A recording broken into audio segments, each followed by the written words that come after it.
3,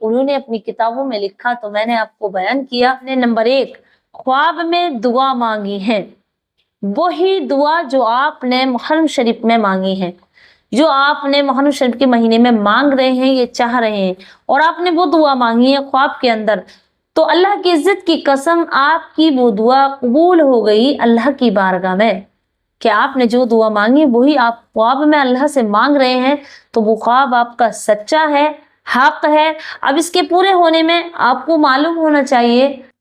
اور میں آپ سے ایک بات اور بتاتی چلوں کہ خواب اس سے بیان کریں جو علم رکھتا ہو۔ ایک حاسد سے، ایک بے علم والے سے، ان 3 لوگوں سے اپنا خواب نہیں بیان کریں۔ ایک حسد کرنے والا جو آپ سے حسد اور برج آپ سے جلتا ہو، جیلسی رکھتا ہو، اس سے بیان نہ کریں۔ دوسرا وہ شخص جو علم نہیں رکھتا ہو، جاہل سے بھی اپنا خواب نہیں بیان کریں، کیونکہ جاہل اگر خواب کی تعبیر دے گا اور اس نے کچھ الٹ سلٹ بتا دیا تو خواب کی تعبیر اس طرح ہے جیسے آپ نے گھڑے پر بوند رکھی پانی کی اور وہ جدھر رپک گیا ادھر ہی تعبیر نکلے گی۔ تیسرا ایسا وہ شخص ہے جس سے آپ بیان کر سکتے ہیں جو علم رکھتا ہو اور آپ سے محبت رکھتا ہو، علم بھی نہیں ہے لیکن آپ سے محبت رکھتا ہو، تو وہ آپ کے خواب کی تعبیر آپ کو اچھا ہی بتا گا تاکہ آپ کا دل نہ ٹوٹے۔ حالانکہ خواب کچھ اور ہے لیکن تعبیر وہ ایسے نہیں بتا گا کہ آپ کے دل پر ٹھیس پہنچے یا آپ کو نہیں آتا ہو اس کو اور آپ کو جھوٹ بتا دے، ایسا نہیں کرے گا وہ۔ تو اس سے بتائیں جو محبت کرتا ہو، علم والے سے بتائیں، حاسد سے نہیں بتائیں، کیونکہ حاسد حسد کرنے میں آپ کے اچھے خواب کو بھی بری تعبیر بتا گا۔ تو امید رکھتی ہوں کہ تینوں کو آپ خواب نہ بتائیں بلکہ آپ اس سے بتائیں جو آپ سے محبت کرتا ہو اور جو علم رکھتا ہو۔ پیارے عزیزو، نمبر 1 وہ خواب جو آپ نے دعا مانگی اور دعا ہی آپ نے خواب میں دیکھی مانگتے ہوئے، تو یہ دعا آپ کی قبول ہو گئی۔ اب آپ پر ڈیپینڈ کرتا ہے کہ آپ نے کون سے وقت میں دیکھا اور کب تک یہ پوری ہوگی، آپ خود جانتے ہیں۔ اگر آپ نے ترکے میں دیکھا تو 1 مہینے میں، اگر آپ نے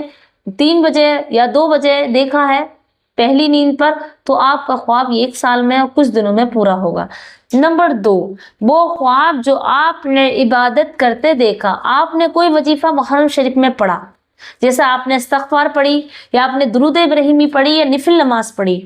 اور آپ خواب میں بھی وہی نفل نماز پڑھ رہے ہیں یا درود پڑھ رہے ہیں یا کوئی وظیفہ پڑھ رہے ہیں جسے میں نے دیکھا، آپ نے خواب میں دیکھا یا میں استغفار پڑھی، استغفر اللہ، اور خواب میں بھی میں استغفار ہی پڑھ رہی ہوں، یہ جیسے بسم اللہ کا میں نے کوئی وظیفہ پڑھا، میں خواب میں بھی بسم اللہ ہی پڑھ رہی ہوں، تو یہ خواب آپ کا سچا حق ہے۔ اب آپ کو وہ تمام برکتیں ملیں گی، جو تعبیریں ملیں گی جو اس وظیفے میں ریلیٹڈ ہے۔ اگر آپ نے استغفار پڑھتے دیکھا یا آپ نے کوئی بھی وظیفہ جسے آپ پسند کرتے ہو، جس کام کے لیے پڑھ رہے ہو، یا نفل نماز اپنے جس کام کے لیے ایسے ہی پڑھ رہے ہو، تو اللہ تبارک و تعالیٰ آپ کو دنیا کی ہر نعمتوں سے نوازے گا۔ اللہ کی عزت کی قسم، مجھے میں بالکل سچ بتا رہی ہوں، یہ خواب آپ کا سچا ہے۔ آپ کو دنیا بھی ملے گی، آخرت بھی ملے گی، اللہ بھی مل گیا، کیونکہ وظیفہ بتا رہا ہے۔ آپ نے وظیفہ جس نیت سے پڑھا اور اللہ کا ذکر کرا تو آپ کی دنیا کی ہر طاقت آپ کو نصیب ہوگی۔ دنیا آپ کے لیے فانی ہے، دنیا کی ہر چیز آپ کے سامنے فیچ ہو جائے گی، ہر چیز آپ کے قدموں میں ہوگی۔ آپ نے وہ خواب دیکھا ہے۔ نمبر 3 اگر آپ نے یہ خواب دیکھا ہے تو آپ خوش قسمت والے ہیں، آپ نے اگر یہ خواب دیکھا ہے۔ نمبر 3 تیسرا خواب درود پڑھنا، آپ نے کوئی بھی درود پڑھی ہے، آپ درود ابراہیمی لے لیں،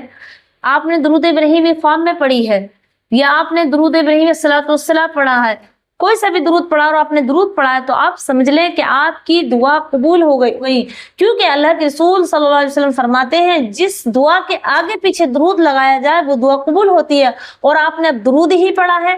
تو درود پڑھنے والے کی تمام دعائیں قبول ہوتی ہیں، اور درود پڑھنے والا حج کر کر بھی آگا۔ امید ہے، اور درود پڑھنے والے سے اللہ رسول خوش ہیں، اور درود پڑھنے والا خواب میں اللہ کے رسول صلی اللہ علیہ وسلم کا دیدار بھی نصیب ہوگا۔ تو یہاں ہے لکھا ہوا، علماء اکرام لکھتے ہیں اور جنہوں نے خواب کی تعبیر بتائی ہے، فرماتے ہیں حضرت ابن سیرین رضی اللہ تعالی عنہ کے درود پڑھنے والے کے مقام بلند ہو جاتے ہیں اور تمام دعائیں اس کی قبول ہوتی ہیں۔ پیارے عزیزو، آپ کو یہ خواب مبارک ہو، اور اللہ تبارک و تعالیٰ سے دعا ہے کہ آپ کو اچھے اچھے خواب نظر آئیں، اور خواب اپنے ملنے والے سے جو آپ سے محبت کرتا ہو اس سے بیان کریں۔ امید ہے کہ آپ کو یہ باتیں تمام سمجھ آ گئی ہیں، تو مجھے اپنی دعاؤں میں ضرور یاد رکھیں، اور اپنے خوابوں کو اللہ تبارک و تعالیٰ آپ کے تمام خواب سچ کرے، اور مجھے اپنی دعا میں یاد رکھیں۔ السلام علیکم ورحمۃ اللہ وبرکاتہ۔